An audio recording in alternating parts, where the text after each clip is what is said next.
Hi everyone, welcome to Shyam institute. Current అఫైర్స్లో భాగంగా ఏదైతే మనకి రానున్న పోటీ పరీక్షల్లో అని ఏ ఎగ్జామ్లోనైనా కరెంట్ అఫైర్స్ అనేవి కీ రోల్ ప్లే చేస్తూ ఉంటాయి. ఈ కరెంట్ అఫైర్స్ని స్టాటిక్ పార్ట్తో లింక్ చేసుకొని ఎలా చదవాలి, రానున్న పోటీ పరీక్షల్లో ఈ యొక్క కరెంట్ అఫైర్స్లో ఎక్కువ మార్కులు సాధించాలంటే ఏం చేయాలి, ఎలా చదవాలి, ఏ అంశాలను మనము కవర్ చేయాలి అనే విషయాల్ని మనం ఇక్కడ డిస్కస్ చేద్దాం. ఈ యొక్క కరెంట్ అఫైర్స్ అనేవి మనము గ్రూప్ 1 స్థాయి నుంచి గ్రూప్ 4 స్థాయి వరకు అండి. ప్రతి ఎగ్జామ్లో కూడా కరెంట్ అఫైర్స్ యొక్క ప్రాధాన్యత అనేది పెరుగుతూ ఉంటుంది. అంటే మన చుట్టూ ఉన్న విషయాల మీద మనకి సరైన పరిజ్ఞానం ఉందా లేదా అని చెప్పేసి టెస్ట్ చేయటం ఎగ్జామినర్ యొక్క ముఖ్య ఉద్దేశం. అయితే ఇటీవల కాలంలో మనం ప్రీవియస్ పేపర్లు కానీ చూసినట్లయితే ఎక్కువగా ఈ క్రింది వాటిలో సరి కాని అంశం ఏది, సరి అయిన అంశం ఏది అని చెప్పేసి, అదేవిధంగా కొన్ని స్టేట్మెంట్స్ ఇచ్చి స్టేట్మెంట్ 1 కరెక్టా, స్టేట్మెంట్ 2 కరెక్టా, బోత్ ఆర్ కరెక్టా, బోత్ ఆర్ నాట్ కరెక్టా అని చెప్పేసి రెండు సరి అయినవి కావా, రెండు సరి అయినవా, ఏది సరి అయినవి అని చెప్పేసి ఇలా అడుగుతూ ఉన్నారు. ఇలాంటి వాటికి మనం ఆన్సర్ చేయాలంటే ఖచ్చితంగా మనము కాన్సెప్ట్ ఓరియంటెడ్గా తెలిసి ఉండాలండి. అంటే మనకి మొత్తము బిట్టు చదవకుండా అసలు ఏంటి, ఒక ఐటమ్ వచ్చినప్పుడు దానికి సంబంధించిన బ్యాక్గ్రౌండ్ ఎలా ఉంది, ప్రజెంట్ సినారియోలోకి రావడానికి గల కారణాలు ఏంటి అని చెప్పేసి మనం అనలైటికల్గా చదువుకోవాలి. అలా చదువుకున్నప్పుడే మనము కరెంట్ అఫైర్స్లో ఎక్కువ మార్కులు రావడానికి ఆస్కారం ఉంటుంది. మనము ఈరోజు కరెంట్ అఫైర్స్ని స్టాటిక్ పార్ట్తో ఎలా లింక్ చేసుకొని చదువుకోవాలి, రానున్న పోటీ పరీక్షల్లో మంచి మార్కులు సాధించాలంటే ఎటువంటి కంటెంట్ మీకు కావాలో అలాంటి కంటెంట్ మీకు అందించడం జరుగుతుందండి. ఈ యొక్క కరెంట్ అఫైర్స్ డిస్కషన్లో భాగంగా మనం ఈరోజు సమ్మిట్స్ అండ్ కాన్ఫరెన్సెస్ అంటే సదస్సులు సమావేశాలు అనే టాపిక్ గురించి డిస్కస్ చేద్దాం. ఖచ్చితంగా ఇలాంటి ఈ ఐటమ్ నుంచి 1 or 2 మార్క్స్ అడుగుతున్న సందర్భాన్ని మనం చూస్తూనే ఉన్నాం. ఇటీవల కాలంలో జరిగినటువంటి గ్రూప్ 1 కానివ్వండి, అంటే తెలంగాణకు సంబంధించి గ్రూప్ 1 2 సార్లు జరగడం జరిగింది, ఆంధ్రప్రదేశ్కి సంబంధించి గ్రూప్ 1 జరగడం జరిగింది, అదేవిధంగా గ్రూప్ 4 ఎగ్జామ్ కానివ్వండి.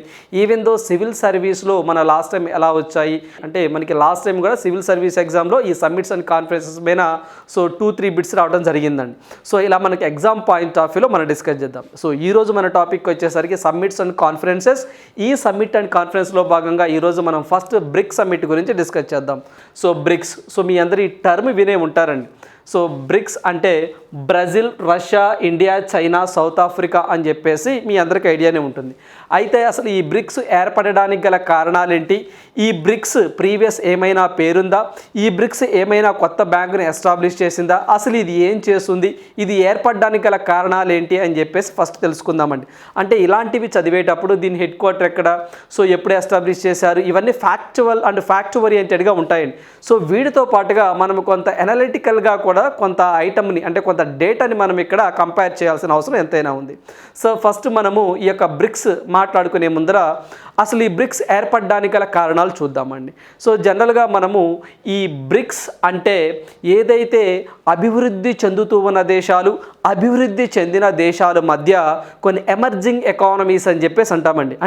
అంటే ఈ యొక్క అత్యంత వేగంగా అభివృద్ధి చెందుతున్న దేశాలకు సంబంధించినటువంటి ఈ యొక్క ఏవైతే ఈ దేశాలు ఉంటాయో ఈ దేశాలన్నింటినీ ఒక తాటి పైకి తీసుకొస్తే చాలా బాగుంటుంది అని చెప్పేసి ఒక వ్యక్తికి ఆలోచన రావడం జరిగిందండి. ఆ వ్యక్తే జిమ్ వో నీల్ అని చెప్పేసి మనం చెప్పొచ్చు.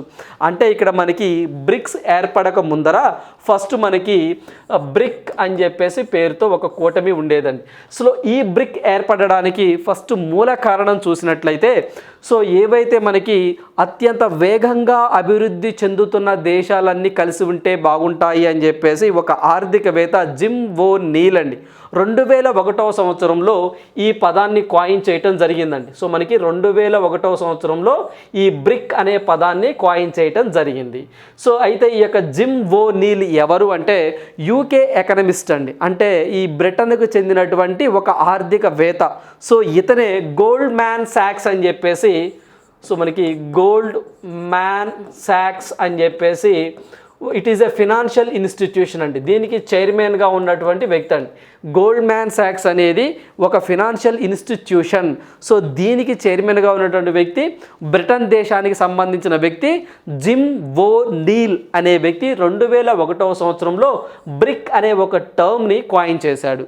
అంటే ఈ బ్రిక్ అంటే బ్రెజిల్, రష్యా, ఇండియా, చైనా ఈ 4 దేశాలు. అంటే ఇవి అత్యంత వేగంగా అభివృద్ధి చెందుతున్నటువంటి దేశాలు. దేశాలు, ఈ 4 దేశాలు కలిసి ఒక ప్లాట్ఫామ్గా ఏర్పడితే సో చాలా దేశాలకి బెనిఫిట్ ఉంటుందని చెప్పేసి, ఇవి త్వరగా అభివృద్ధి చెందడానికి ఆస్కారం ఉంటుంది అని చెప్పేసి తన భావనను వ్యక్తపరిచాడండి. అంటే తన ఒపీనియన్ చెప్పడం జరిగింది. సో అందువల్ల ఈ బ్రిక్ సంబంధించి ఈ దేశాల ఎవరైతే ప్రెసిడెంట్లు హెడ్లు ఉంటారో వీళ్ళు యునైటెడ్ నేషన్ జనరల్ అసెంబ్లీలో 2006వ సంవత్సరంలో ఒక సమావేశాన్ని ఏర్పాటు చేసుకొని పొలిటికల్గా, కల్చరల్గా, ఎకనామికల్గా ఒకళ్ళకొకళ్ళు సహకారం చేసుకుందాము, అలా చేసుకోవాలంటే ఒక ప్లాట్ఫామ్ కావాలి, ఆ ప్లాట్ఫామ్నే మనము బ్రిక్గా పేరు పెట్టుకుందాం అనే ఉద్దేశంతో ఈ యొక్క బ్రిక్ అనే ఒక కూటమిని ఏర్పాటు చేయడం జరిగింది. సో అందువల్ల మనకి స్టార్టింగ్లో Brazil, Russia, India, China, so ఇలా ఒక బ్రిక్ కూటమిగా ఎప్పుడు ఫామ్ అయ్యారు వీళ్ళు? 2006వ సంవత్సరంలో దీన్ని ఎస్టాబ్లిష్ చేయడం జరిగిందండి. ఒక కూటమిగా వీళ్ళు ఫామ్ అవడం జరిగింది. అయితే వీళ్ళు బ్రిక్గా ఏర్పడడానికి గల కారణాలను మనం చూసినట్లయితే, అంటే రీజన్స్ కానీ మనం చూసినట్లయితే, సో మనకి వరల్డ్ బ్యాంక్ అని చెప్పేసి ఒకటి ఉంది, మీకు ఐడియానే ఉంటుందండి, world bank and IMF. So వీటి గురించి మనం మాట్లాడుకోవాలండి. ఇక్కడ మనకి బ్రిక్ ఏర్పడడానికి గల కారణాలు ఏవైతే ఈ యొక్క జిమ్ వో నీల్ ఉన్నారో అతను ప్రతిపాదించడానికి దాని బ్యాక్గ్రౌండ్ కారణాలు మనం చూసినట్లయితే, సో వరల్డ్ బ్యాంక్ కానీ IMF కానివ్వండి లోన్స్ ఇచ్చే విషయంలో కొన్ని దేశాలకి పార్షియాలిటీ చూపిస్తున్నాయండి. అంటే వాటికి నచ్చిన దేశాలకైతేనేమో లోన్స్ ఇవ్వమని, నచ్చని దేశాలకైతే లోన్స్ ఇవ్వవద్దు అని చెప్పేసి ఈ వరల్డ్ బ్యాంక్ని IMFని ప్రభావితం చేస్తున్నాయి. ఎందుకు ప్రభావితం చేస్తున్నాయి అంటే వరల్డ్ బ్యాంకులో హైయెస్ట్ షేర్ అనేది అమెరికా వాడికే ఉంటుందండి. సో వరల్డ్ బ్యాంకులో అమెరికా ఒక షేరు 15% ఉంది. అదేవిధంగా వరల్డ్ బ్యాంకుకి ప్రెసిడెంట్గా అమెరికా కంట్రీకి సంబంధించిన వ్యక్తే ఉంటారు. ప్రజెంట్ మనకి వరల్డ్ బ్యాంకుకి ప్రెసిడెంట్గా మొన్నటిదాకా డేవిడ్ మాల్పాస్ అనే వ్యక్తి ఉన్నారు. సో 2023 జూన్ 2వ తారీఖున 14వ ప్రెసిడెంట్గా భారతదేశానికి సంతతికి సంబంధించిన వ్యక్తి అజయ్ బాంగా అనే వ్యక్తి 5 సంవత్సరాల కాలంగాను వరల్డ్ బ్యాంకుకు ప్రెసిడెంట్గా రావడం జరిగింది. ఈ వరల్డ్ బ్యాంక్ ఏం చేస్తుంది సార్ అంటే ఏవైతే పూర్ కంట్రీస్ ఉంటాయో, ఏవైతే మనకి లో ఇన్కమ్ కంట్రీస్ ఉంటాయో, ఏవైతే మిడిల్ ఇన్కమ్ కంట్రీస్ ఉంటాయో ఇలాంటి దేశాలకి లోన్స్ ఇస్తూ ఉంటుందండి. సో గ్రాంట్స్ రూపంలో లోన్స్ ఇస్తుంది, తక్కువ రేట్ ఆఫ్ ఇంట్రెస్ట్కి కూడా లోన్స్ ఇస్తూ ఉంటుంది. ఇది చేసే పని. కొన్ని దేశాలకు లోన్స్ ఇచ్చే విషయంలో ఈ యొక్క వరల్డ్ బ్యాంక్ పార్షియాలిటీ చూపిస్తూ ఉంది. సో వీటిని ఏదైతే ఈ యొక్క లోన్స్ ఇచ్చే పార్షియాలిటీ చూపిస్తూ ఉంటుందో ఇలాంటి దేశాలు ఫేస్ చేస్తూ ఉన్నాయి. అంటే బ్రెజిల్, రష్యా, ఇండియా, చైనా ఇలాంటి దేశాలు ఫేస్ చేస్తూ ఉన్నాయి. ఇది వరల్డ్ బ్యాంకుకు సంబంధించింది. సో దీని హెడ్ క్వార్టర్ వచ్చేసరికి వాషింగ్టన్ DC అమెరికాలో ఉంటుంది. దీన్ని 1945లో ఏర్పాటు చేయడం జరిగింది. ఈ వరల్డ్ బ్యాంక్నే మరొక పేరు IBRD అని చెప్పేసి అంటామండి. అంటే international bank for reconstruction and development అని చెప్పేసి అంటాము. సో ఇప్పుడు IMF గురించి మాట్లాడుకున్నట్టయితే ఇంటర్నేషనల్ మానిటరీ ఫండ్. సో దీన్ని కూడా 1945లో ఎస్టాబ్లిష్ చేశారు. దీని యొక్క హెడ్ క్వార్టర్ కూడా వాషింగ్టన్ DC అమెరికానే. అయితే దీని యొక్క హెడ్ ఎవరైతే ఉన్నారో క్రిస్టాలినా జార్జీవా అని చెప్పేసి ఈమె బల్గేరియన్ కంట్రీకి సంబంధించిన ఆమె. సో ఈ IMFకు సంబంధించి ఇదేం చేస్తుంది అంటే ఏవైతే దేశాలకి షార్ట్ టర్మ్ లోన్స్ ఇస్తూ ఉంటుందండి, అంటే స్వల్పకాలిక రుణాలను ఇస్తూ ఉంటుంది. At the same time so ఏదైతే మనకి అంతర్జాతీయ వ్యాపారాన్ని స్మూత్గా రన్ చేయడం కోసం అంతర్జాతీయ వ్యాపారానికి సంబంధించినటువంటి విషయాలు మొత్తాన్ని ఇంటర్నేషనల్ మానిటరీ ఫండ్ అనేది చూసుకుంటుంది. బేసిక్గా ఈ పాయింట్లు గుర్తుంచుకోండి. సో మనం ఇంటర్నేషనల్ ఆర్గనైజేషన్ డిస్కస్ చేసేటప్పుడు దీని గురించి ఎలాబరేట్గా చెప్పుకుందాం. ఇప్పుడు బేసిక్గా మనం గుర్తుంచుకోవాల్సింది వరల్డ్ బ్యాంక్ ఏవైతే అభివృద్ధి చెందుతూ ఉన్న దేశాలకి, పూర్ కంట్రీస్కి, మిడిల్ ఇన్కమ్ కంట్రీస్కి, లో ఇన్కమ్ కంట్రీస్కి లోన్స్ ఇస్తాయి లాంగ్ టర్మ్లో. సో అదేవిధంగా IMF ఏం చేస్తుందంటే అంతర్జాతీయ వ్యాపారాన్ని ప్రోత్సహిస్తూ ఉంటుంది. అదేవిధంగా స్వల్పకాలానికి లోన్స్ ఇస్తూ ఉంటుంది. ఏవైతే మనకి పేమెంట్ ఆఫ్ బిల్స్ అని చెప్పేసి అంటామండి, ఏవైతేనా చెల్లింపుల్లో అంటే ఏదైతే ఒక కంట్రీ నుంచి ఇంకో కంట్రీకి చెల్లింపులు చేసేటప్పుడు ఏమైనా ఇబ్బందులు ఉంటే మధ్యవర్తిగా IMF పనిచేస్తుంది అని చెప్పేసి గుర్తుంచుకోండి. సో ఇవి వీటి యొక్క పార్షియాలిటీలో అంటే ఇవి కొంత ఇబ్బందికరమైన వాతావరణాన్ని ఈ యొక్క కంట్రీస్ బాగా ఫేస్ చేస్తున్నాయి. సో అందువల్ల వీటి యొక్క అవసరం లేకుండా స్వతంత్రంగా మనం ఒక వ్యవస్థను ఏర్పాటు చేసుకోవాలి అని చెప్పేసి ఈ బ్రిక్ అని చెప్పేసి దేశాలు ఏర్పడడం జరిగింది. సో ఈ బ్రిక్ అనే పదాన్ని 2001లో కాయిన్ చేశారు. 2006లో బ్రిక్గా ఏర్పడింది. సో ఆ తర్వాత 2006లో ఏర్పడిన తర్వాత ఈ యొక్క బ్రిక్ యొక్క మొట్టమొదటి సమావేశము మనకి రష్యా ఎకటెరిన్బర్గ్లో జరిగిందండి. సో మనకి ఎకటెరిన్బర్గ్ అని చెప్పేసి ఒక ప్లేస్ ఉంటుందండి, అక్కడ మొట్టమొదటి సమావేశం జరిగింది. ఆ తర్వాత 2010వ సంవత్సరంలో సౌత్ ఆఫ్రికా ఈ యొక్క బ్రిక్ కూటమిలో జాయిన్ అవటం వల్ల బ్రిక్ కాస్త బ్రిక్స్గా మారింది. సో అప్పుడు సౌత్ ఆఫ్రికా యాడ్ అవటం వల్ల 2010 సంవత్సరంలో అండి 2010లో దీంట్లోకి మెంబర్షిప్ తీసుకోవటం వల్ల బ్రిక్ కాస్త బ్రిక్స్ అయింది. సో ఇప్పుడు మనకి సౌత్ ఆఫ్రికా ఏ సంవత్సరంలో జాయిన్ అయింది ఈ యొక్క బ్రిక్ కూటమిలో అంటే 2010 సంవత్సరంలో జాయిన్ అవటం జరిగింది. సో అందువల్ల ఈ యొక్క బ్రిక్ చేరికతో అంటే ఈ యొక్క సౌత్ ఆఫ్రికా చేరికతో బ్రిక్ కాస్త బ్రిక్స్ అయింది. సో దీని యొక్క హెడ్ క్వార్టర్ మనం చూసినట్లయితే దీని యొక్క ప్రధాన కేంద్రాలయం వచ్చేసరికి మనకి షాంఘై చైనాలో ఉంటుందండి. సో దీని యొక్క హెడ్ క్వార్టర్ మనం చూసినట్లయితే సో మనకి షాంఘై చైనాలో దీని యొక్క ప్రధాన కేంద్రాలయం ఉంటుంది ఈ బ్రిక్కు సంబంధించి. అయితే ఈ యొక్క బ్రిక్ ప్రధాన కేంద్రాలయం షాంఘై అని చెప్పేసి డిస్కస్ చేసుకున్నాం. అదేవిధంగా సౌత్ ఆఫ్రికా ఎప్పుడు జాయిన్ అయిందని చెప్పేసి బ్రిక్గా ఏర్పడటం జరిగిందని చెప్పేసి మనం డిస్కస్ చేసుకున్నాం. సో దీంట్లో ఉన్నటువంటి సభ్య దేశాలు చూస్తే Brazil, Russia, India, China, south Africa. So దీని ప్రధాన కేంద్రాలయం చైనాలో ఉందండి. అయితే దీనికి సంబంధించి మనం చూసినట్లయితే ఈ యొక్క బ్రిక్స్ దేశాలు అంటే ప్రపంచ జీడిపిలో ఈ యొక్క బ్రిక్స్ దేశాల వాటా ఎంత, అదేవిధంగా ప్రపంచ జనాభాలో వీటి యొక్క పాపులేషన్ ఎంత, అదేవిధంగా ప్రపంచ వాణిజ్యంలో ట్రేడ్ యొక్కలో ఈ బ్రిక్స్ దేశాల యొక్క కాంట్రిబ్యూషన్ ఎంత కూడా మనం ఖచ్చితంగా కవర్ చేయాలండి. సో ఇది కూడా చాలా ఎగ్జామ్లు అడిగిన సందర్భాలు ఉన్నాయి. సో ప్రపంచ జీడిపితో కంపేర్ చేస్తే ఇవి యొక్క దేశాలు ఏవైతే ఉన్నాయో జీడిపిలో 35.5% ఉన్నాయండి. జీడిపి గ్రాస్ డొమెస్టిక్ ప్రొడక్ట్ అని చెప్పేసి అంటాం. వీటి యొక్క శాతం ఏవైతే ఈ యొక్క 5 దేశాల శాతమే జీడిపిలో 35.5% ఉన్నాయి. అదేవిధంగా ప్రపంచ జనాభాలో సో 42% ఉన్నారండి. అంటే ఈ 5 దేశాల నుంచే 42% ఉన్నారు. అంటే ఫర్ ఎగ్జాంపుల్ 100 మంది జనాభాను తీసుకుంటే 42 మంది ఈ బ్రిక్స్ దేశాల్లోనే నివసిస్తున్నారు అని చెప్పేసి దాని మీనింగ్.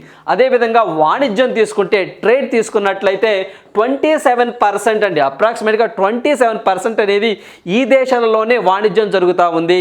అదేవిధంగా ప్రపంచం మొత్తం భూ ఉపరితలంలో 29.3% ఈ బ్రిక్స్ కూటమే అంటే ఈ బ్రిక్స్ కూటమి దేశాలే మనకి కలిగి ఉన్నాయి అని చెప్పేసి అంటున్నారు. అంటే మనకి మొత్తం ప్రపంచం యొక్క భూ ఉపరితలంలో 29.3% ఈ బ్రిక్స్ దేశాలే రిఫర్ చేస్తున్నాయి. అంటే వాటి యొక్క కాంట్రిబ్యూషనే ఎక్కువగా ఉంది అని చెప్పేసి చెప్తా ఉన్నారండి. సో ఇది కూడా మనం ఎగ్జామ్ పాయింట్ ఆఫ్ వ్యూలో గుర్తుంచుకోవాల్సిన అంశాలు. అయితే దీనికి సంబంధించి మనం చూసినట్లయితే సో ఈ యొక్క బ్రిక్స్ దేశాలలో భాగంగా అంటే ఈ యొక్క బ్రిక్స్ దేశాల యొక్క కాంట్రిబ్యూషన్ చూసాం. అయితే ఈ బ్రిక్స్ దేశాలకు సంబంధించి సమావేశాలు మనం ఒకసారి చూద్దామండి. అయితే ఈ సమావేశాలు ఎందుకు జరుగుతాయి సార్ అంటే జనరల్గా ఇలాంటి సమావేశాలలో పరస్పర సహకారం కోసం ఏ విధంగా మనం అభివృద్ధి చెందుదాం, ఏ విధంగా మనము కల్చరల్గా, పొలిటికల్గా, ఎకనామికల్గా ముందుకెళ్దాం, సో డెవలపింగ్ నుంచి డెవలప్డ్గా ఎలా వెళ్దాము అని చెప్పేసి సో ప్రతి సంవత్సరం ఒక్కొక్క సమావేశాన్ని ఏర్పాటు చేసుకొని సో ఈ సమావేశంలో ఎటువంటి నిర్ణయాలు తీసుకోవాలి ఏంటి అని చెప్పేసి డిస్కషన్ చేస్తూ ఉంటారు. అయితే ఇలాంటి సమావేశాలు మనం మాట్లాడుకునే ముందు సో కోఆపరేషన్ అనేది ఏ ఏరియాల్లో ఈ యొక్క దేశాల మధ్య జరుగుతుందో మనం ఖచ్చితంగా ఐడెంటిఫై చేయాలి. సో ఇప్పుడు మనము కోఆపరేషన్ అంటే సహకారము అని చెప్పేసి అంటామండి. సో మనకి కోఆపరేషన్ అంటే సహకారము అని చెప్పేసి అంటాం. దేంట్లో కోఆపరేషన్ అని చెప్పేసి అంటే ఎకనామిక్ కోఆపరేషన్ అని చెప్పేసి ఎకనామిక్ కోఆపరేషన్ అంటే ఆయా దేశాలు ఏవైతే బ్రిక్స్ దేశాలు ఉంటాయో ఆ దేశాల మధ్య ఎకనామికల్గా మనం కోఆపరేషన్గా ఉండాలి. ఇలా ఎకనామికల్గా కోఆపరేషన్గా ఉండాలి అంటే సో మనం ఏం చేయాలి అంటే ఈ దేశాల మధ్య అనుకున్నవి ఏంటి అంటే ఎన్డీబీ అని చెప్పేసి, అదేవిధంగా మనకి సిఆర్ఏ అంటే మనకి కంటింజెంట్ రిజర్వ్ అరేంజ్మెంట్ అని చెప్పేసి, అదేవిధంగా బ్రిక్స్ కౌన్సిల్ అని చెప్పేసి, బ్రిక్స్ కౌన్సిల్ అని చెప్పేసి, అదేవిధంగా ఇన్నోవేషన్ కోఆపరేషన్ కానివ్వండి, ఇన్నోవేషన్ అండి, అదేవిధంగా ట్రేడ్ కోఆపరేషన్ ఒకటి, ట్రేడ్ కోఆపరేషన్. సో ఇలాంటి వాటిల్లో మనం ఎకనామిక్ పరంగా కోఆపరేషన్గా ఉండాలి అని చెప్పి చెప్తా ఉన్నారు. అంటే ఇండైరెక్ట్గా ఏం అర్థం చేసుకోవాలి అంటే సో ఈ యొక్క వరల్డ్ బ్యాంక్ కానివ్వండి, ఐఎంఎఫ్ కానివ్వండి ప్రొవైడ్ చేసే లోన్స్లో వివక్షత ఎదుర్కొంటున్నాము అని చెప్పేసి మనం ఇందాక డిస్కస్ చేసుకోవడం జరిగిందండి. సో ఇలాంటి వ్యవస్థలకి వరల్డ్ బ్యాంక్కి, ఐఎంఎఫ్కి ఇలాంటి వ్యవస్థలకి ప్రత్యామ్నాయంగా అంటే సబ్స్టిట్యూట్గా కొన్ని వ్యవస్థలను మనం క్రియేట్ చేసుకుందాము అని చెప్పేసి వరల్డ్ బ్యాంక్కి ప్రత్యామ్నాయంగా ఎన్డీబీ బ్యాంకును తీసుకొద్దాము అని చెప్పేసి వీళ్ళు ప్రపోజ్ చేశారు. అదేవిధంగా ఐఎంఎఫ్కి సిఆర్ఏని వీళ్ళు ప్రత్యామ్నాయంగా తీసుకొస్తాము అని చెప్పేసి ఫస్ట్లో చర్చలు జరుపుకున్నారండి. అంటే అంటే వరల్డ్ బ్యాంక్ ప్లేస్లో ఎన్డీబీ న్యూ డెవలప్మెంట్ బ్యాంక్ని తీసుకొద్దాం అనుకున్నారు. ఐఎంఎఫ్ ప్లేస్లో మనకి సిఆర్ఏ కంటింజెంట్ రిజర్వ్ అరేంజ్మెంట్ అని చెప్పేసి అంటామండి. సో వీటిని తీసుకొద్దాము అని చెప్పేసి ఇలాంటి వాటిలో ఎకానమీలో మనము కోఆపరేట్గా ఉందాము అని చెప్పేసి ట్రేడ్లో కానీ కొత్త కొత్త ఆవిష్కరణలో కానీ ఇన్నోవేషన్లో కానీ కోఆపరేట్గా ఉందాము అని చెప్పేసి ఇలాంటి సమావేశాల్లో మాట్లాడుకుంటూ ఉంటారు. సో నెక్స్ట్ దేంట్లో కోఆపరేషన్ అట, సో మనకి వీళ్ళు people to people exchange cooperation అండి. నెక్స్ట్ వచ్చేసరికి పీపుల్ టు పీపుల్ కోఆపరేషన్ అంటే ఏవైతే ఈ యొక్క బ్రిక్స్ దేశాలలో ఉన్నటువంటి ప్రజలు ఎవరైతే ఉన్నారో ఈ ప్రజల మధ్య సో మనకి కల్చరల్గా కానివ్వండి, పొలిటికల్గా కానివ్వండి, అదేవిధంగా ఎడ్యుకేషనల్గా, ఫిలిమ్స్లో కానివ్వండి, యూత్లో కానివ్వండి, ఇలా కల్చరల్గా, పొలిటికల్గా, ఎడ్యుకేషన్ పరంగా, ఫిలిమ్స్ పరంగా, యూత్ పరంగా ఈ యొక్క దేశాల మధ్య ప్రజల్ని మనమంతా ఒకటే అని భావన తీసుకొద్దాము అని చెప్పేసి people to people exchange cooperation ఉండాలి అని చెప్పేసి ఇలాంటి సమావేశాల్లో మాట్లాడుకుంటూ ఉంటారు. అదేవిధంగా నెక్స్ట్ థర్డ్ వన్ వచ్చేసరికి ఏదైతే మనకు political and security cooperation, so మనకి పొలిటికల్ అండ్ సెక్యూరిటీ కోఆపరేషన్ అని చెప్పేసి అంటామండి. సో ఈ మూడిట్లో అంటే మనకి ఈ యొక్క పాలిటీ పరంగా అంటే దౌత్య పరంగా, సెక్యూరిటీ రక్షణ పరంగా కూడా మనం దేశాల మధ్య సామరస్యంతో కోఆపరేట్గా ఉందాము అని చెప్పేసి ఈ యొక్క బ్రిక్స్ దేశాలు ఇలాంటి సమావేశాల్లో మాట్లాడుకుంటూ ఉంటాయి. సో ఈ పాయింట్ అనేది ఇలాంటివి మనం ఖచ్చితంగా అనలిటికల్గా చదువుకోవాలండి. సో ఇలాంటివి సివిల్ సర్వీస్ ఎగ్జామ్లో కానివ్వండి, గ్రూప్ 1 ఎగ్జామ్లో కానివ్వండి, గ్రూప్ 2 ఎగ్జామ్లో కానివ్వండి, సో స్టేట్మెంట్ బేస్డ్ క్వశ్చన్స్ అని చెప్పేసి అంటారనమాట. సో అంటే వరల్డ్ బ్యాంక్కి ప్రత్యామ్నాయంగా ఈ యొక్క బ్రిక్స్ వాళ్ళు తెచ్చినటువంటి వింగ్ ఏంటి, ఏ బ్యాంకు అంటే ఎన్డీబీ బ్యాంక్ అని చెప్పేసి, ఐఎంఎఫ్కి రైవల్గా దానికి పోటీగా ఈ యొక్క ఏదైతే బ్రిక్స్ కమిటీ కంట్రీస్ వాళ్ళు తెచ్చినటువంటి వింగ్ ఏంటి అంటే సిఆర్ఏ అని చెప్పేసి ఇలా ఎగ్జామ్లు అడుగుతున్న సందర్భాలు ఉన్నాయి. సో అందువల్ల ఇలాంటి వాటిల్లో అంటే మనము కోఆపరేషన్ పరంగా చూసినట్లయితే ఎకనామిక్ కోఆపరేషన్ కానివ్వండి, పీపుల్ టు పీపుల్ కోఆపరేషన్ కానివ్వండి, పొలిటికల్ అండ్ సెక్యూరిటీ కోఆపరేషన్ కానివ్వండి, ఏ దేశాల మధ్య స్ట్రాంగ్గా ఉండాలి అని చెప్పేసి 2006వ సంవత్సరంలో బ్రిక్ ఏర్పడినప్పుడు ఈ యొక్క దేశాలు మొత్తము వీటిని తీసుకురావడం జరిగిందండి. ఇలాంటి అంశాలను తెరపైకి తీసుకురావడం జరిగింది. సో ఆ తరువాత మనకి బ్రిక్స్ సమావేశాలు 1 by 1 జరుగుతూ ఉన్నాయండి. సో ఈ సమావేశాల గురించి మనం మాట్లాడుకున్నట్లయితే బ్రిక్స్ మొట్టమొదటి సమావేశం 2009 ఎకటెరిన్బర్గ్లో జరిగిందని చెప్పేసి మనం డిస్కస్ చేసుకోవడం జరిగిందండి. సో ఎకటెరిన్బర్గ్ ఎక్కడ అంటే రష్యా. అప్పుడు ఏముండేదండి, బ్రిక్ మాత్రమే ఉండేది. సో బ్రెజిల్, రష్యా, ఇండియా మాత్రమే ఉండేది. సో ఆ తర్వాత 2010వ సంవత్సరంలో సో దీంట్లోకి సౌత్ ఆఫ్రికా జాయిన్ అవటం వల్ల సో మనకి 2011వ సంవత్సరంలో ఈ సానియా, చైనా అండి ఈ ప్లేసు, సో చైనాలో సిటీ, ఇక్కడ 2011వ సమావేశానికి సౌత్ ఆఫ్రికా కూడా యాడ్ అవటం జరిగింది. అంటే ఈ సమావేశంలో పార్టిసిపేట్ చేయడం జరిగింది. సో బాగా గుర్తుంచుకోండి, 2010వ సంవత్సరంలో అయితే మాత్రము ఈ యొక్క సౌత్ ఆఫ్రికాకి మెంబర్షిప్ ఇవ్వడం జరిగింది. సౌత్ ఆఫ్రికా ఏ ఇయర్లో అఫీషియల్గా ఈ యొక్క సమావేశంలో అటెండ్ అయింది అంటే 2011వ సంవత్సరంలో 3వ సమావేశం ఏదైతే ఉంటుందో సానియా అనే ప్లేస్లో చైనాలో జరిగిన దానికి సౌత్ ఆఫ్రికా సో ఏదైతే మనకి పర్మనెంట్ మెంబర్గా తీసుకోవడం జరిగి అక్కడ దానికి అటెండ్ అవడం జరిగింది. సో ఆ తరువాత 4వ సమావేశం ఢిల్లీలో జరిగింది. 5వ సమావేశం 2013లో డర్బన్లో జరిగింది. అలా సమావేశాలు జరుపుకుంటూ వచ్చి లాస్ట్ ఇయర్ జరిగిన సమావేశం 14వ సమావేశం అండి. ఈ 14వ సమావేశం చైనా బీజింగ్లో జరిగింది. ఈ సంవత్సరం అనేది ఆగస్టులో జరగబోతుంది 15వ సమావేశము. ఎక్కడ జరగబోతుంది సార్ అంటే సౌత్ ఆఫ్రికాలోని డర్బన్ ప్లేస్లో జరగబోతుందండి. అయితే ఈ యొక్క సమావేశాల్లో కూడా కొంత యూనిక్గా కొన్ని ఫీచర్స్ ఉన్నాయండి, కొంత సిగ్నిఫికెన్స్ అనేవి టాస్క్స్ జరగడం జరిగింది. అంటే సో భారతదేశంలో ఇప్పటివరకు ఈ సమావేశాలు ఎన్నిసార్లు జరిగాయి, అదేవిధంగా ఈ సమావేశాల్లో మొత్తం వర్చువల్ సమావేశాలు ఎన్నిసార్లు జరిగాయి, అసలు ఏమైనా ఈ యొక్క 2014వ 6వ సమావేశంలో ఏమైనా సిగ్నిఫికెన్స్ ఏమైనా ఉందా, ఇలాంటి విషయాలను కూడా మనం ఎగ్జామ్ పాయింట్ ఆఫ్ వ్యూలో కవర్ చేయాలి. సో ఇలాంటి సమావేశాలు మనం చూసినట్లయితే మొట్టమొదటి సమావేశం 2009లో ఎకటెరిన్బర్గ్ బ్రిక్గా ఉన్నప్పుడు జరిగింది. 2011లో అయితే మాత్రము సౌత్ ఆఫ్రికా కూడా ఈ యొక్క సమావేశానికి అటెండ్ అవడం జరిగింది. ఆ తరువాత మనకి ఇండియాలో ఇప్పటి వరకు మొత్తం ఈ సమావేశాలు చూసినట్లయితే సో మొత్తం 3 సార్లు జరిగినాయండి మన భారతదేశంలో. ఫస్ట్ టైం మనకి 4వ సమావేశం 2012వ సంవత్సరంలో ఢిల్లీలో జరిగింది.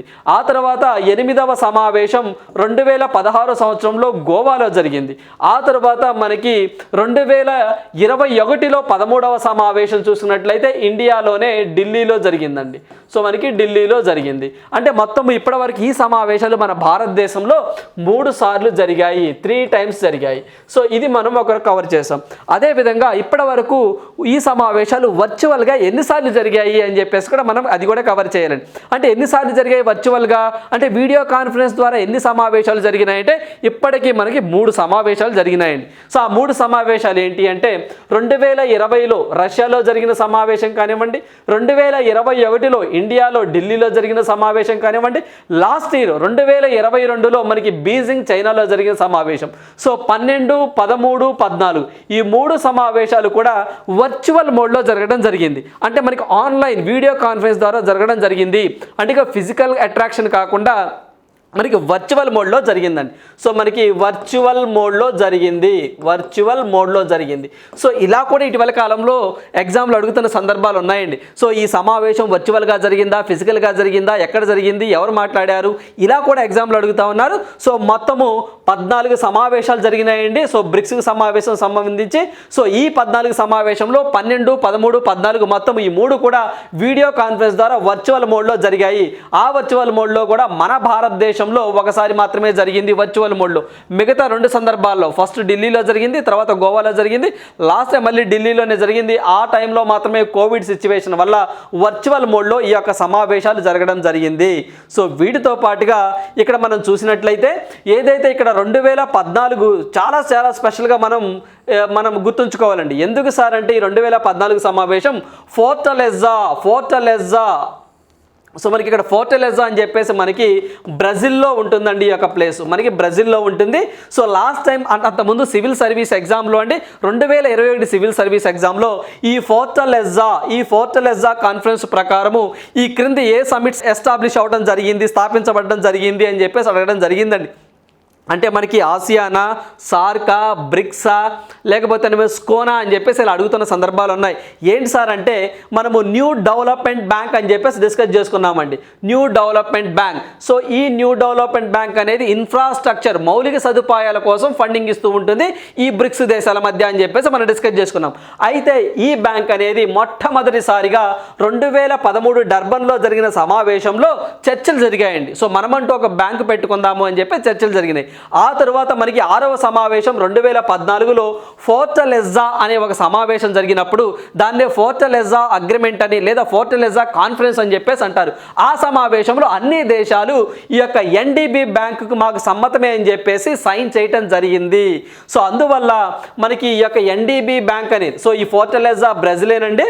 సో ఈ యొక్క ఎన్డీబీ బ్యాంక్ సంబంధించి ఈ ఫోర్టలెజా సమావేశంలోనే బీజం పడింది. అన్ని దేశాలు ఈ యొక్క సమావేశంలో వాటి యొక్క అగ్రిమెంట్ మీద సంతకాలు చేయడం జరిగింది. సో అందువల్ల ఎన్డీబీ బ్యాంక్ వచ్చేసరికి 2014లో సో సైన్ చేయడం జరిగితే అన్ని దేశాలు ఎప్పటి నుంచి ఫోర్స్లోకి వచ్చిందంటే 7వ సమావేశం ఏదైతే ఉంటుందో 2015లో జరిగిన వూఫా అండి. ఇది రష్యాలో ఒక ప్లేస్. ఇక్కడి నుంచి ఇది 2015 జూలై నుంచి సో ఈ బ్యాంక్ అనేది పని చేయడం ప్రారంభించడం జరిగింది. సో అందువల్ల ఖచ్చితంగా ఈ ఫోర్టలెజా మనం బాగా గుర్తుంచుకోవాలండి. అన్ని దేశాలు ఎన్డీబీ బ్యాంకుని స్థాపించాలి. సో అందువల్ల అన్ని దేశాలు అగ్రిమెంట్ కుదుర్చుకొని సంతకాలు చేసినటువంటి సమావేశం ఏంటి అంటే ఫోర్టలెజా సమావేశము. ఈ సమావేశం ప్రకారమే న్యూ డెవలప్మెంట్ బ్యాంక్ అనేది ఏర్పాటు చేయడం జరిగింది. సో అందువల్ల ఈ యొక్క సమావేశాలను కూడా మనం ఖచ్చితంగా ఐడెంటిఫై చేయాలి. సో అదేవిధంగా ఏదైతే ఈ యొక్క సమావేశంలో అంటే 15వ సమావేశం అండి. సో మనకి 2023 డర్బన్ సౌత్ ఆఫ్రికాలో జరగబోతుంది. సో నెక్స్ట్ మంత్ అండి ఆగస్టులో ఈ యొక్క సమావేశం జరగబోతా ఉంది.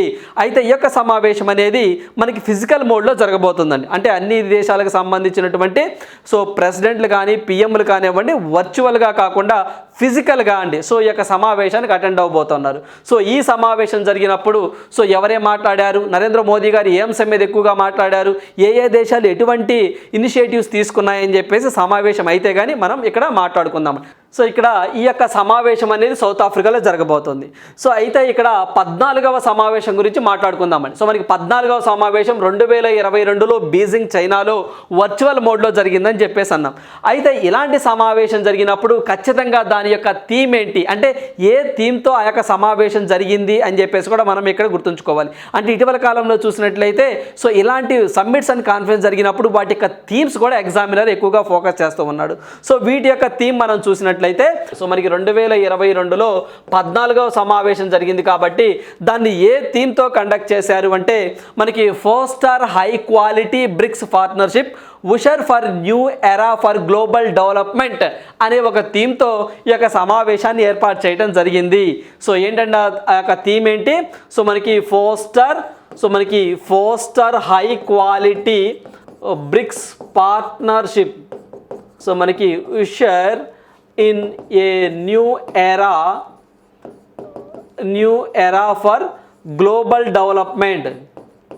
సో ఇది దీని థీమ్. సో ఏదైతే మనకి foster high quality BRICS partnership usher in a new era for a global development అని చెప్పేసి అంటామండి. In a new era for global development అని చెప్పేసి దీని థీమ్గా ఉంది. ఈ థీమ్తో లాస్ట్ ఇయర్ 14వ సమావేశం సో మనకి బీజింగ్లో వర్చువల్ మోడ్లో జరగడం జరిగింది. సో దీనికి సంబంధించి ఈ సమావేశంతో పాటుగా మనము ఈ యొక్క బ్రిక్స్ సమ్మిట్లో ఒక 2 దేశాలు కొత్తగా జాయిన్ అవ్వడానికి అప్లై చేసుకున్నాయండి. సో ఆ 2 దేశాలు మనం చూసినట్లయితే ఇరాన్ ఒకటి, అదేవిధంగా అర్జెంటీనా ఒకటి. ఇరాన్ ఒకటి, అర్జెంటీనా అనే ఒక దేశం అండి. ఈ 2 కూడా అంటే ఏదైతే ఇరాన్ కానివ్వండి, అర్జెంటీనా కానివ్వండి, ఈ 2 దేశాలు కూడా బ్రిక్స్ సమ్మిట్లో మెంబర్షిప్ కోసం అప్లై చేసుకున్నటువంటి దేశాలు.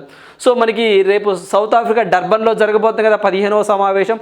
ఆ సమావేశంలో వీటికి మెంబర్షిప్ ఇస్తారా లేదా వెయిట్ చేయాలి. సో ఒకవేళ ఇస్తే ఇవి కూడా దాంట్లోకి మెంబర్షిప్ అనేవి తీసుకుంటాయి. దేంట్లోకండి?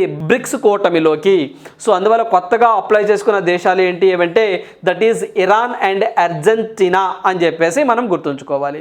సో ఇప్పుడు దాకా మనం బ్రిక్స్ గురించి డిస్కస్ చేసామండి. అంటే ఇప్పుడు దాకా అసలు బ్రిక్స్ అంటే ఏంటి, సో దీన్ని ఎవరు టర్మ్ కాయిన్ చేశాడు ఏంటి అని చెప్పేసి మనం మొత్తం ఓవరాల్గా బ్రిక్స్ ఏర్పడడానికి గల కారణాలు, అదేవిధంగా బ్రిక్స్ యొక్క కాంట్రిబ్యూషన్ ప్రపంచ దేశాలతో కంపేర్ చేస్తే ఎంత, సో అదేవిధంగా మనకి ఈ యొక్క బ్రిక్స్ సమావేశాల్లో ఒక్కొక్క సిగ్నిఫికెన్స్ ఏంటి అని చెప్పేసి మనం డిస్కస్ చేసుకున్నాం. సో ఇప్పుడు వచ్చేసరికి ఈ బ్రిక్స్ వాళ్ళు ఒక ఎన్డీబీ బ్యాంకుని స్థాపించారు 2014 జూలైలో.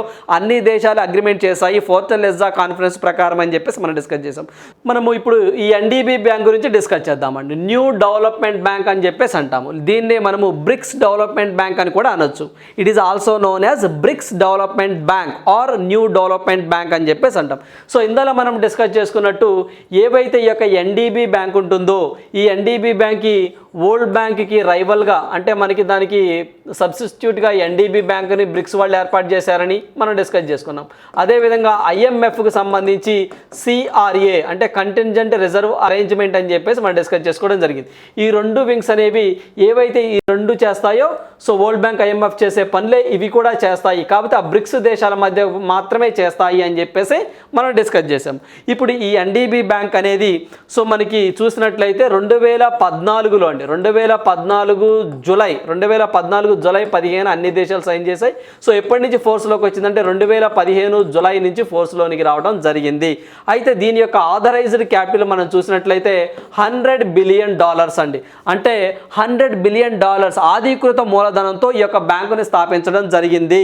సో దీని యొక్క హెడ్ క్వార్టర్ మనం చూసినట్లయితే సేమ్ అండి. దీని యొక్క హెడ్ క్వార్టర్ కూడా మనకి షాంఘై చైనాలోనే ఉంటుంది. అయితే ఇక్కడ ఏదైతే ఈ యొక్క ఎన్డీబీ బ్యాంక్ ఉంటుందో ఈ ఎన్డీబీ బ్యాంక్ లోగో ఒకసారి చూద్దామండి. సో ఇక్కడ మీరు ఇక్కడ పిక్లో చూస్తున్నట్టు సో ఇదనేది దీని లోగో అనేది ఇలా ఉంటుందండి. సో ఇలా దీని యొక్క లోగో అనేది ఇలా ఉంటుంది. అయితే ఈ యొక్క లోగో యొక్క మీనింగ్ ఏంటి కూడా మనం ఖచ్చితంగా ఐడెంటిఫై చేయాలండి. సో దీని లోగో మనం చూసినట్లయితే దీన్ని ఏదైతే మనకి మొబియస్ స్ట్రిప్ అని చెప్పేసి అంటామండి. సో ఏంటి సార్ మొబియస్ స్ట్రిప్ అంటే ఒక కాగితం ఉంటుందండి.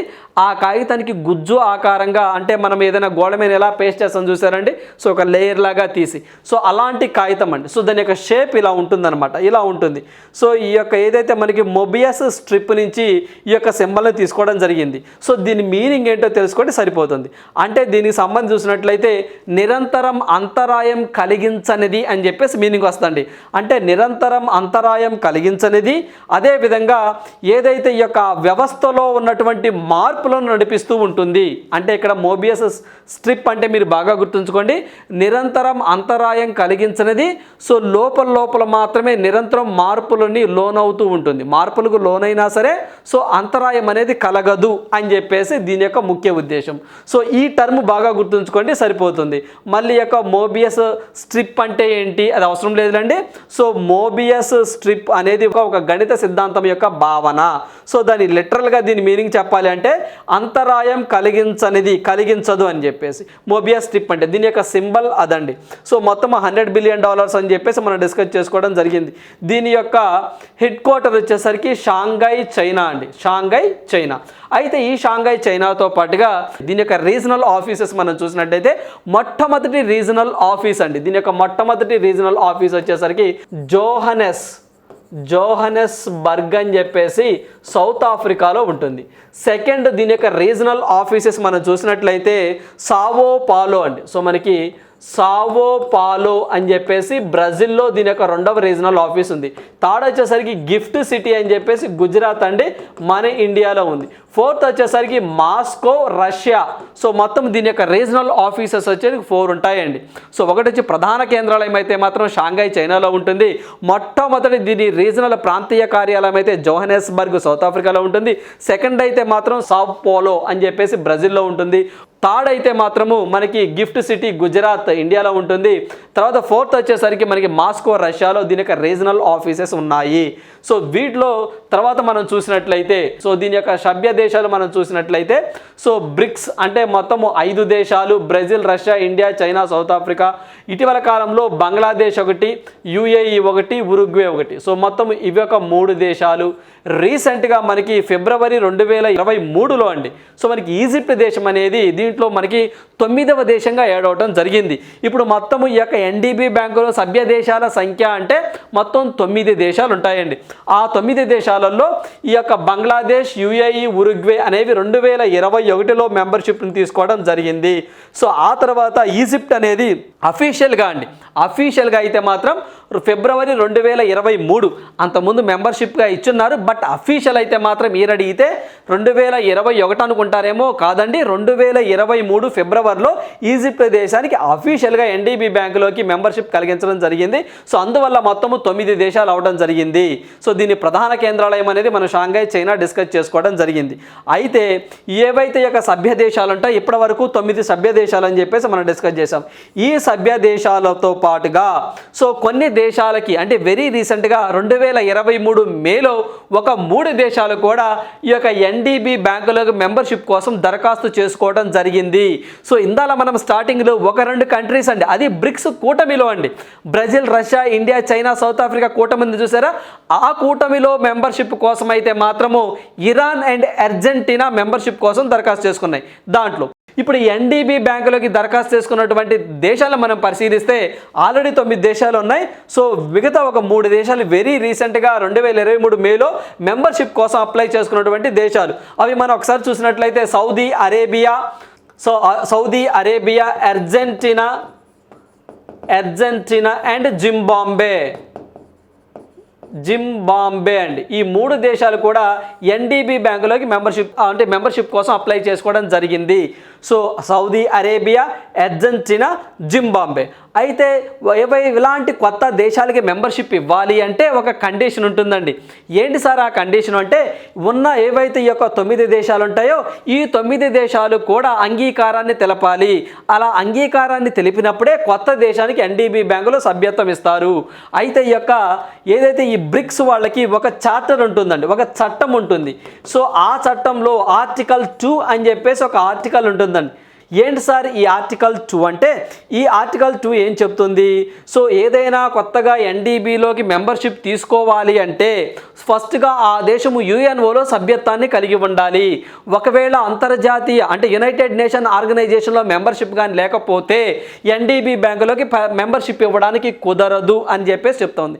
అదేవిధంగా ఇక్కడ ఉన్న అన్ని సభ్య దేశాలు అంటే ఆల్రెడీ ఉన్నటువంటి 9 సభ్య దేశాలు వాటి యొక్క సమ్మతి, వాటి అంగీకారం తెలపాలి, కొత్త దేశాలు జాయిన్ అవ్వాలి కావాలి అంటే ఏ ఆర్టికల్ ప్రకారం చెప్తుంది అంటే ఆర్టికల్ 2 అని చెప్పేసి మనం ఇక్కడ గుర్తుంచుకోవాలి. సో ఆర్టికల్ 2 అనగానే మిగతా మీరు ఒక 2 ఆర్టికల్ కూడా గుర్తుంచుకోవాలండి వాటి రిలేటెడ్గా. సో మనకి యుఎన్ఓలో ఆర్టికల్ 51 అని చెప్పేసి ఒకటి ఉంటుంది. అదేవిధంగా నాటోలో ఆర్టికల్ 5 అని చెప్పేసి ఒకటి ఉంటుంది. సో ఈ రెండు కూడా మనం గుర్తుంచుకోవాలి. ఏంటి సార్ యుఎన్ఓలో ఆర్టికల్ 51 అంటే ఈ 51 ఏం చెప్తుందంటే సెల్ఫ్ డిఫెన్స్ అండి, అంటే ఆత్మరక్షణ. అంటే ఏదైనా ఒక దేశము వేరే ఒక దేశం మీదకి అన్యాయంగా దాడికి దిగితే సో ఆ దేశము అంటే అన్యాయానికి గురైనటువంటి ఏదైతే ఆ దేశం ఉంటుందో ఆ దేశము ఇండివిజువల్గా అంటే సెల్ఫ్ డిఫెన్స్లో భాగంగా ఇండివిజువల్గా కానీ లేదా కొన్ని దేశాలతో జత కట్టి ఆ దేశం మీదకి దాడి చేయవచ్చు ఆత్మరక్షణలో భాగంగా అని చెప్పేసి యునైటెడ్ నేషన్ ఆర్గనైజేషన్ చార్టర్లో ఆర్టికల్ 51 తెలుపుతుంది. సో ఈ ఆర్టికల్ని బేస్ చేసుకొని నాటో వాళ్ళు ఏం చేశారు అంటే ఆర్టికల్ 5 దాన్ని నాటో చట్టంలో రూపొందించుకోవడం జరిగింది. ఏంటి సార్ ఈ ఆర్టికల్ 5 అంటే సో ఏదైతే నాటోలో మెంబర్షిప్ కలిగిన దేశం మీద ఏదైనా ఒక దేశం దాడి చేస్తే అప్పుడు నాటోలో ఫర్ ఎగ్జాంపుల్ 31 దేశాలు ఉన్నాయండి. ఆ 31 దేశాల్లో ఒక దేశం మీదకి దాడి చేస్తే మిగతా 30 దేశాల మీద దాడి జరిగినట్టే లెక్క. ఈ ఏదైతే దాడి జరిగినటువంటి కంట్రీ ఇది ప్లస్ నాటోలో ఉన్న మొత్తం సభ్య దేశాలు ఈ యొక్క 31 సభ్య దేశాలు ఆ దేశం మీదకి దాడి చేయాలి అని చెప్పేసి ఆర్టికల్ 5 తెలుపుతుంది. అందువల్లే ఏదైతే నాటో మెంబర్షిప్లోకి అండి సో మనకి నాటోలో కూడా మెంబర్షిప్ కావాలి అంటే మొత్తం 31 సభ్య దేశాల అంగీకారం తెలపాలి. అప్పుడు మాత్రమే వేరే ఒక కొత్త కంట్రీకి నాటోలో మెంబర్షిప్ ఇవ్వడం జరుగుతుంది. సో అందువల్ల ఆర్టికల్ 5 నాటోకి సంబంధించింది. సో ఆర్టికల్ 51 యుఎన్ఓకి సంబంధించింది. ఆర్టికల్ 2 దేనికి సంబంధించింది అంటే ఎన్డీబీ బ్యాంక్ బ్రిక్స్కి సంబంధించింది. సో అందువల్ల ఈ యొక్క ఏదైతే ఆర్టికల్ 2 ప్రకారం ఈ యొక్క దేశాలకి మెంబర్షిప్ ఇవ్వాలి అంటే అన్ని సభ్య దేశాలు ఒప్పుకోవాలి. సో ఇది దీనికి సంబంధించింది. అంటే కొత్తగా 3 కంట్రీస్ అప్లై చేసుకున్నాయి. సో ఇంకా మెంబర్షిప్లు ఇవ్వలేదు. గుర్తుంచుకోండి దేంట్లో మెంబర్షిప్ కోసం అప్లై చేసుకున్నాయి ఎన్డీబీ బ్యాంకులోకి అండి, బ్రిక్స్ కూటమిలోకి కాదు, ఎన్డీబీ బ్యాంకులోకి. బ్రిక్స్ కూటమిలోకి అయితే ఆల్రెడీ అర్జెంటీనా అప్లై చేసుకుంది, అర్జెంటీనా బ్రిక్స్ కూటమిలోకి కూడా అప్లై చేసుకుంది. బట్ ఎన్డీబీ బ్యాంకులోకి 3 దేశాలు అప్లై చేసుకున్నాయి, బ్రిక్స్ కూటమిలోకి అయితే 2 దేశాలు అప్లై చేసుకోవడం జరిగింది. ఆ 2 వచ్చేసరికి ఒకటి ఇరాన్, 2 వచ్చేసరికి అర్జెంటీనా. ఈ యొక్క ఎన్డీబీ బ్యాంకులోకి అయితేనేమో సౌదీ అరేబియా, అర్జెంటీనా, జింబాబ్వే ఈ 3 దేశాలు అనేవి సభ్యత్వం తీసుకోవడానికి అప్లై చేసుకోవడం జరిగింది. సో దీంట్లో మెంబర్షిప్ కావాలంటే ఆర్టికల్ 2 ప్రకారం అన్ని దేశాలు ఓకే చెప్పాలి. సో దీంట్లో భాగంగానే మనకి ఎన్డీబీ బ్యాంకులో మొత్తం 9 సభ్య దేశాలు ఉన్నాయి అన్నాం. మరి వీటి యొక్క సభ్య దేశాల యొక్క షేర్ ఎంత అంటే మనకి అమౌంట్ పరంగా చూసుకున్నట్లయితే సభ్య దేశాల షేర్ మనం చూసినట్లయితే సో మనకి ఇక్కడ ఏవైతే ఇక్కడ బ్రిక్స్ ఉన్నాయో అంటే Brazil, Russia, India, China, south Africa each కంట్రీకి 18.98% అనేది వాటాగా ఉంటుందండి. అంటే ఏవైతే మనం $100 బిలియన్ అని చెప్పేసి చెప్పుకున్నామో సో వాటిల్లో వీటి యొక్క షేర్ అనేది ఈక్వల్ షేర్గా డిస్ట్రిబ్యూట్ చేశారు. 18.98% అనేది వీళ్ళ కాంట్రిబ్యూషన్గా ఉంటుందండి ఫండింగ్లో. ఆ తర్వాత మనకి ఇక్కడ బంగ్లాదేశ్ చూసుకున్నట్లయితే 1.79% బంగ్లాదేశ్ షేర్ ఉంది. అదేవిధంగా యునైటెడ్ అరబ్ ఎమిరిటీస్ చూసుకున్నట్లయితే 1.06% అనేది ఎన్డీబీ బ్యాంకులో దీని యొక్క షేరు. ఉరుగ్వేకి ఇంకా మనకి షేర్ కేటాయించలేదండి, ప్రజెంట్ ఆన్ గోయింగ్ ప్రాసెస్లో ఉంది. అంటే ఇలా చేయాలి అంటే చాలా పారామీటర్స్ ఉంటాయండి. సో ఆ దేశం యొక్క ఆర్థిక వ్యవస్థ ఎలా ఉంది ఇలాంటివి కూడా కొన్ని పారామీటర్స్ తీసుకొని వాటికి షేర్స్ అలాట్ చేస్తూ ఉంటారు. ఉరుగ్వేకి ఇంకా ఇవ్వలేదు. రీసెంట్గా ఈజిప్ట్ జాయిన్ అయింది కాబట్టి ఈ ఈజిప్ట్కి చూసినట్లయితే 2.27% అండి, 2.27% అనేది ఎన్డీబీ బ్యాంకులో ఈజిప్ట్ యొక్క షేరు. సో అందువల్ల ఈ షేర్లు కూడా మనం ఎగ్జామ్ పాయింట్ ఆఫ్ వ్యూలో ఖచ్చితంగా గుర్తుంచుకోవాల్సినటువంటి అంశాలు. అయితే ఈ యొక్క ఓటింగ్ ఏదైతే ఈ యొక్క ఫినాన్షియల్గా అంటే మనకి ఈ యొక్క షేర్ ఉంటుందో వీటితో పాటుగా ఓటింగ్ పవర్ అని చెప్పేసి ఒకటి ఉంటుందండి. ఓటింగ్ పవర్ సో మనకి ఓటింగ్ పవర్ అని చెప్పేసి ఒకటి ఉంటుంది. అంటే ఓటింగ్ పవర్ అంటే ఏం లేదండి. సో ఏదైనా ఒక తీర్మానం వచ్చినప్పుడు ఆ తీర్మానం మీద సభ్య దేశాలు ఓటింగ్ని పార్టిసిపేట్ చేస్తాయి. ఆ ఓటింగ్లో ఎవరి షేర్ ఎంత అంటే సో ఏవైతే ఈ యొక్క ఫండింగ్ మెంబర్స్ ఉన్నాయో బ్రిక్స్ ఉంటాయో ఈ యొక్క ఫండింగ్ మెంబర్స్ యొక్క షేర్ అనేది 55% కంటే తక్కువగా ఉండకూడదు అని చెప్పేసి బ్రిక్స్ చార్టర్లో ఉందండి. అంటే బ్రిక్స్ యొక్క చట్టం ఏదైతే ఉంటుందో ఆ చట్టంలో ఉంది. సో అంటే ఈ యొక్క 4 దేశాల యొక్క ఓటింగ్ షేర్ 55%. మిగతా దేశాలు ఏవైతే ఉంటాయో అంటే ఏవైతే ఏవైతే మనకి కొత్తగా రాబోతున్నటువంటి దేశాలు ఏవైతే ఉంటాయో వాటి యొక్క షేర్ అనేది మిగతావి 45% ఉండొచ్చు. అంటే ఏదైనా ఒక తీర్మానం పెట్టినప్పుడు వీళ్ళ పవర్ అనేది 55% ఉంటుంది. మిగతా రిమైనింగ్ ఏవైతే వీటిని ఫండింగ్ మెంబర్స్ అంటారండి, అంటే వ్యవస్థాపక దేశాలు అని చెప్పేసి అంటాం. వీటి యొక్క షేర్ అంటే వీటి యొక్క ఓటింగ్ పవర్ అండి, షేర్ కాదు ఓటింగ్ పవర్ 55%. మిగతావి రిమైనింగే మిగతా కంట్రీస్కి ఓటింగ్ పవర్ ఇస్తాము అని చెప్పేసి సో వీళ్ళ చట్టంలో ఉంది. సో ఈ పాయింట్ అవుట్ గుర్తుంచుకోవాలి. అంటే మనకి ఏవైతే దీనికి సంబంధించి షేర్ హోల్డింగ్ ఎంత, ఓటింగ్ పవర్ ఎంత, ఎన్ని కంట్రీస్ జాయిన్ అవ్వాలనుకుంటున్నాయి, అదేవిధంగా దీని లోగోని ఎక్కడి నుంచి తీసుకున్నారు, ఇలాంటివన్నీ మనం ఇక్కడ డిస్కస్ చేసుకోవడం జరిగింది. సో అదేవిధంగా దీంట్లో మెంబర్షిప్ కావాలంటే ఎన్డీబీలో మనకి ఖచ్చితంగా యునైటెడ్ నేషన్ యుఎన్ఓలో ఆ దేశం మెంబర్షిప్ని కలిగి ఉండాలి. అలాంటి సందర్భంలో మాత్రమే దీనికి మెంబర్షిప్ ఇస్తారు ఈ యొక్క బ్యాంకుల్లో. సో ఇక్కడ మనం దీనికి చూసినట్లయితే ప్రధాన కేంద్రాలయం షాంఘై చైనాలో ఉందని చెప్పేసి మనం డిస్కస్ చేసాం. వీటి యొక్క రీజనల్ ఆఫీసెస్ కూడా జోహెనెస్బర్గ్ అని చెప్పేసి, సావో పాలో అని చెప్పేసి, గిఫ్ట్ సిటీ అని, సో మాస్కో రష్యా అని చెప్పేసి మాట్లాడుకున్నాం. సో ప్రస్తుతం దీని అధ్యక్షురాలు దిల్మా రోసెఫ్ అండి. సో మీరు ఇక్కడ పిక్లో చూస్తున్నారు దిల్మా రోసెఫ్. సో ప్రజెంట్ ఎన్డీబీ బ్యాంక్కి ఈమె అధ్యక్షురాలుగా రావడం జరిగింది. సో ఈమె మార్చి 24, 2023న ఈమె అధ్యక్షురాలుగా పదవీ బాధ్యతలు చేపట్టడం జరిగింది. సో మరి ఇప్పటిదాకా ఎన్డీబీ బ్యాంకుకి ఎంతమంది వర్క్ చేశారేంటో ఒకసారి చూద్దాం. సో ఇప్పటిదాకా మనం ఎన్డీబీ బ్యాంక్ చూసుకున్నట్లయితే సో ఎన్డీబీ బ్రిక్స్ బ్యాంక్ అని కూడా అంటామండి దీన్ని. సో బ్రిక్స్ బ్యాంక్ అని కూడా అంటాం. సో కేవీ కామత్ గారు అని చెప్పేసి మన ఇండియాకి సంబంధించిన వ్యక్తే ఎన్డీబీ బ్యాంకుకు మొట్టమొదటి ప్రెసిడెంట్గా పనిచేసినటువంటి వ్యక్తి. సో ఇతనేనండి కేవీ కామత్ గారు. సో ఇతను కేవీ కామత్ గారు ఎప్పటి నుంచి ఎప్పటిదాకా చేశారు అంటే మే 11 అండి, మే 11, 2015 నుంచి అండి. 2015 నుంచి ఇతను వచ్చేసరికి మే 27, 2020 వరకు ఇతను బ్రిక్స్ ప్రెసిడెంట్గా, మొట్టమొదటి బ్రిక్స్ ప్రెసిడెంట్గా పనిచేయడం జరిగింది కేవీ కామత్ గారు. నెక్స్ట్ మార్కోస్ ప్రాడో ట్రైజో అని చెప్పేసి ఇదిగోండి ఇతనే. So Marcos Prado Troyjo. So ఇతను వచ్చేసరికి బ్రెజిల్ కంట్రీకి సంబంధించినటువంటి వ్యక్తి అండి. సో ఇతను ఎప్పటి నుంచి వచ్చారు అంటే మే 27. సో మనకి మే 27, 2020 నుంచి సో మార్చ్ 24, 2023 వరకు బ్రిక్స్, సో మనకి బ్రిక్స్ బ్యాంక్ ఎన్డీబీ బ్యాంక్కి 2వ ప్రెసిడెంట్గా చేయడం జరిగిందండి. సో ఇతను వెరీ రీసెంట్గా మార్చి 24, 2023న సో పదవీ కాలం అయిపోతే సో ఇతని ప్లేస్లో 3వ వ్యక్తిగా దిల్మా రోసెఫ్ గారండి. సో మనకి మార్చి 24, 2023 నుంచి దిల్మా రోసెఫ్ గారు న్యూ డెవలప్మెంట్ బ్యాంకు ప్రెసిడెంట్గా రావడం జరిగింది. అంటే న్యూ డెవలప్మెంట్ బ్యాంకుకి మొట్టమొదటి మహిళా ప్రెసిడెంట్ ఎవరు అని చెప్పేసి కూడా మనం ఇక్కడ దిల్మా రోసెఫ్ అని చెప్పేసి మనం గుర్తుంచుకోవాలి. అయితే ఈ దిల్మా రోసెఫ్ గారు 2011 నుంచి 2016 వరకు 36వ ప్రెసిడెంట్గా బ్రెజిల్ కంట్రీకి పనిచేశారండి. సో ఇది వేరండి. ఇది వచ్చేసరికి 3వ ప్రెసిడెంట్గా అయితే మాత్రం ఎన్డీబీ బ్యాంక్ ప్రెసిడెంట్. అలా కాకుండా బ్రెజిల్ కంట్రీలో బ్రెజిల్ దేశానికి మొట్టమొదటి మహిళా ప్రెసిడెంట్గా 2011, 2016 మధ్యకాలంలో 36వ ప్రెసిడెంట్గా ఈమె వర్క్ చేయటం జరిగింది. సో అంటే ఈమె ఎన్డీబీ బ్యాంక్కి ఎన్నుకోవటం వల్ల, అంటే ప్రెసిడెంట్గా రావటం వల్ల ఈ పాయింట్ కూడా మనం కవర్ చేయాలండి. అంటే ఆమె బ్రెజిల్ కంట్రీకి ఎప్పుడు చేశారు, ఎన్నో ప్రెసిడెంట్గా వర్క్ చేశారని కూడా ఎగ్జామ్లో అడగడానికి ఆస్కారం ఉంటుంది. సో అదేవిధంగా దీంతో పాటుగా ఎన్డీబీ బ్యాంక్కి వైస్ ప్రెసిడెంట్ అని చెప్పేసి ఒకళ్ళు ఉంటారండి.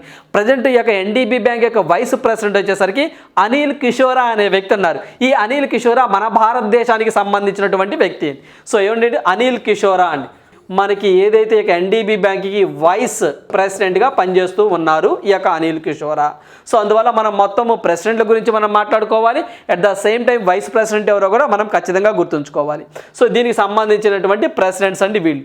సో వీళ్ళు యొక్క పదవీ కాలం ఎంత, సో మొత్తం ఎంతమంది చేశారు ఏంటి అని కూడా మనం ఎగ్జామ్ పాయింట్ ఆఫ్ వ్యూలో ఖచ్చితంగా చదువుకోవాలి. అయితే ఇందులో మనం డిస్కస్ చేసాము సిఆర్ఏ అండి. సో మనము సిఆర్ఏ దేనికి రైవల్గా వచ్చిందని చెప్పామంటే ఐఎంఎఫ్, ఇంటర్నేషనల్ మానిటరీ ఫండ్ అని చెప్పేసి అన్నాం. సో వీటికి రైవల్గా సిఆర్ఏ వచ్చింది. సిఆర్ఏ ఫుల్ ఫామ్ చూసినట్లయితే కంటింజెంట్ రిజర్వ్ అరేంజ్మెంట్ అని చెప్పేసి అంటాము. అంటే ఇది బ్రిక్స్ దేశాల మధ్య స్వల్పకాలిక రుణాలను ఇస్తుంది, అంటే స్వల్పకాలిక రుణాలను అందజేస్తుంది. అంటే ఐఎంఎఫ్ గురించి మనం ఏం మాట్లాడుతున్నాం, మాట్లాడుకున్నాం IMF అనేది. సో ఏదైతే ఈ యొక్క IMFలో మెంబర్ కంట్రీస్ ఉంటాయో ఆ దేశాల మధ్య స్వల్పకాలిక రుణాలు ఇస్తుంది. అయితే ఆ ఇచ్చేటప్పుడు కొన్ని కండిషన్లు పెట్టిస్తుందండి. ఆ కండిషన్లు అనేవి ఆసియా ఖండంలో ఉన్నటువంటి కొన్ని దేశాలకు ఇబ్బందికరంగా మారుతుంది. సో యూరోపియన్ యూనియన్లో ఉన్న దేశాలకైతేనేమో ప్లస్గా ఉంటున్నాయి, అక్కడే వివక్షత చూపిస్తా ఉన్నారు. సో అలాంటి వివక్షత ఉండకూడదు అని చెప్పేసి సో ఈ యొక్క CRAని ఏర్పాటు చేయడం జరిగింది. సో అందువల్ల it is a financial safety net. It was established by the BRICS members అని చెప్పేసి మనం గుర్తుంచుకోవాలండి. బ్రిక్స్ మెంబర్స్ చేత ఇది ఏర్పాటు చేయడం జరిగింది. It is a financial net అంటే సో ఏదైతే మనకి స్వల్పకాలిక రుణాలను అందజేస్తుంది. దేనికి అందజేస్తుంది? బ్రిక్స్ దేశాల మధ్య ఉన్న ఏవైతే దేశాలు ఉంటాయో వాటికి మాత్రమే స్వల్ప రుణాలను అందజేయడం జరుగుతుంది. కాకపోతే కొన్ని కండిషన్స్ అనేవి అంటే IMFలో లాగా విపరీతమైనటువంటి కండిషన్లు కాకుండా కొంచెం లిబరల్గా ఉంటుందండి ఇలాంటి యొక్క CRAలో. సో ఈ యొక్క CRA యొక్క ఏవైతే దీనికి సంబంధించి short term liquidity loans provide చేస్తుంది. దీని యొక్క ప్రధాన కేంద్రాలయం వచ్చేసరికి మనకి రష్యా మాస్కోలో ఉంటుందండి. సో మనకి రష్యా మాస్కో. సో దీని యొక్క ప్రధాన కేంద్రాలయం వచ్చేసరికి మాస్కో రష్యాలో ఉంటుంది ఈ యొక్క CRAకి సంబంధించి. సో నెక్స్ట్ మనము ఇందాక డిస్కస్ చేసినట్టు ఒకటి బ్రిక్స్ బిజినెస్ కౌన్సిల్ అని చెప్పేసి ఇంకో వింగ్ ఉంటుందండి. ఈ యొక్క బ్రిక్స్ బిజినెస్ కౌన్సిల్ ఏం చేస్తుందంటే ఏవైతే బ్రిక్స్ దేశాల మధ్య ఉన్నటువంటి ట్రేడ్ని కానివ్వండి ఇన్వెస్ట్మెంట్ని కానివ్వండి ప్రోత్సహిస్తూ ఉంటుంది. అంటే మనకి అంటే బ్రెజిల్కి సంబంధించి ఏవైనా కంపెనీస్ రష్యాలో పెట్టడానికి సో ఈ యొక్క బ్రిక్స్ బిజినెస్ కౌన్సిల్ అనేది వారిదిగా ఉంటుంది. సో అంటే ఈ కంట్రీస్ మధ్య ఉన్నటువంటి బిజినెస్ను ప్రోత్సహించడం అంటే ఈ దేశాల మధ్యన పెట్టుబడులు ప్రోత్సహించడం సో ఇలా మొత్తం అన్ని యొక్క బిజినెస్ కౌన్సిల్ అనేది చూసుకుంటూ ఉంటుందండి. అంటే బ్రిక్స్ దేశాల మధ్య వాణిజ్యాన్ని పెట్టుబడులను ఈ రెండు టర్మ్స్ బాగా గుర్తుంచుకోండి. ట్రేడ్ అండ్ ఇన్వెస్ట్మెంట్స్ అని చెప్పేసి అంటాం. వీటిని బాగా ప్రోత్సహిస్తూ ఉంటుంది. దీని యొక్క ప్రధాన కేంద్రాలయం అనేది జోహెనెస్బర్గ్ సౌత్ ఆఫ్రికాలో ఉంటుందండి. సో మనకి జోహెనెస్బర్గ్ సౌత్ ఆఫ్రికా దీని యొక్క ప్రధాన కేంద్రాలయం అనేది ఉండడం జరుగుతుంది. సో అందువల్ల ఏవైతే ఇప్పటి వరకు మనం డిస్కస్ చేశామో సో దీని గురించి మనము అసలు బ్రిక్స్ అనేది ఏర్పడడానికి గల కారణాలు ఏంటి, ఆ టర్మ్ని ఎవరు కాయిన్ చేశారు ఏంటి, సో మొత్తము బ్రిక్ కాస్త బ్రిక్స్ ఎలా మారింది ఏంటి అని చెప్పేసి మాట్లాడుకున్నాం. ఆ తర్వాత దీంట్లో ఉన్న సభ్య దేశాల గురించి మాట్లాడుకోవడం జరిగిందండి. సో ఈ సంవత్సరం దక్షిణాఫ్రికాలో జరగబోతుందని చెప్పేసి మాట్లాడుకున్నాం. ఆ తర్వాత ప్రపంచ GDPలో ఈ దేశాల యొక్క కాంట్రిబ్యూషన్ ఎంతో మాట్లాడుకున్నాం. ఆ తర్వాత బ్రిక్స్ సమావేశాలు వాటి యొక్క సిగ్నిఫికెన్స్ ఏంటి, వాటి యొక్క థీమ్స్ ఏంటో డిస్కస్ చేశాం. సో ఆ తర్వాత మనము ఈ యొక్క సమావేశాలు మొత్తం వర్చువల్గా ఎన్నిసార్లు జరిగింది, ఇండియాలో ఎన్నిసార్లు జరిగింది అని చెప్పేసి మాట్లాడుకున్నాం. ఆ తర్వాత NDB బ్యాంక్ గురించి మాట్లాడుకోవడం జరిగింది. NDB మెంబర్స్ కానివ్వండి, దాంట్లో షేరింగ్ కానివ్వండి, ఓటింగ్ పవర్ ఎంత మాట్లాడుకున్నాం. ఆ తర్వాత బ్రిక్స్ యొక్క ప్రెసిడెంట్లు ఎవరు ఏంటో మాట్లాడుకున్నాం. ఆ తర్వాత CRA గురించి, సో అదేవిధంగా మనకి బ్రిక్స్ బిజినెస్ కౌన్సిల్ అని చెప్పేసి ఒకటి ఉంటుంది. సో దీని గురించి డిస్కస్ చేసుకోవడం జరిగింది. అంటే మనం ఇలా కాన్సెప్ట్ ఓరియంటెడ్గా చదువుకున్నట్లయితే మనకి ఈ బ్రిక్స్ గురించి ఎలా అడిగినా మనం ఎగ్జామ్లో ఆన్సర్ చేయడానికి ఆస్కారం ఉంటుంది.